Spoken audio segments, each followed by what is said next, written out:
He organized the first Saline High School boys golf team and coached that team for 32 years. In 1975, he organized the first Saline High School girls golf team, one of the first girls golf teams in the state, and coached that team for 25 years. Clem guided those two teams for 58 golf seasons, winning 2 state titles, 3 runner-up finishes, and numerous conference and regional championships. In 1992, the Michigan Golf Coaches Association selected Clem as their National High School Coach of the Year nominee from the state of Michigan.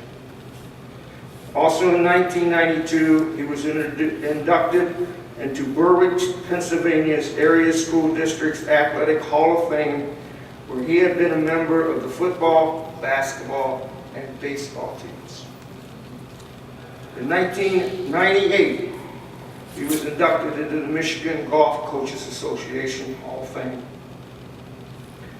In 1966, he was appointed athletic director and assistant principal. As the athletic director, he started with 5 sports, including cheerleading, and don't be offended, ladies. And they made up 8 teams, and there were no girls sports teams. Back then it was GAA. When he retired, there were a total of 19 sports with 35 teams, 8 girls teams. During his tenure, 14 sports and 27 teams were added, which included 4 to 5 times the number of coaches to mentor and monitor. It was necessary for him to mentor and monitor those coaches to make sure they understood the athletic department's philosophy. That philosophy was one that was committed to academic success, athletic achievement, sportsmanship, and most importantly, integrity.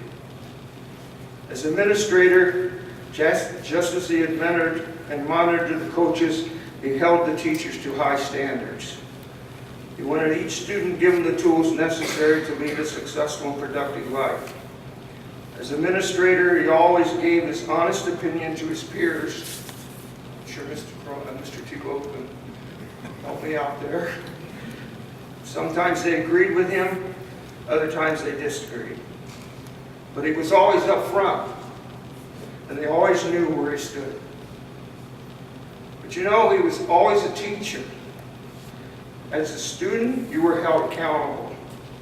You showed up to class, you be there on time, you obey the rules and regulations of the class, you pay attention in class, you do things necessary to be successful in class. In many ways, he enforced all the ingredients which were needed for them to be successful in the future. So if you pass through these halls during this period, you had a person that was looking after you, making sure you were given the necessary tools to succeed in life. And isn't that what education is all about?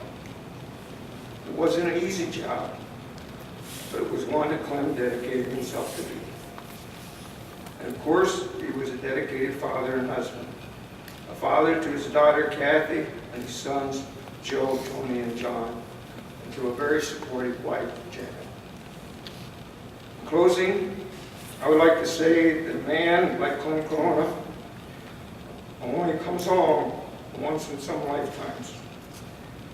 And so it's very admirable and right that you have honored him with this recognition. And I want to make sure that I don't receive a note in my mailbox tomorrow saying CBCC.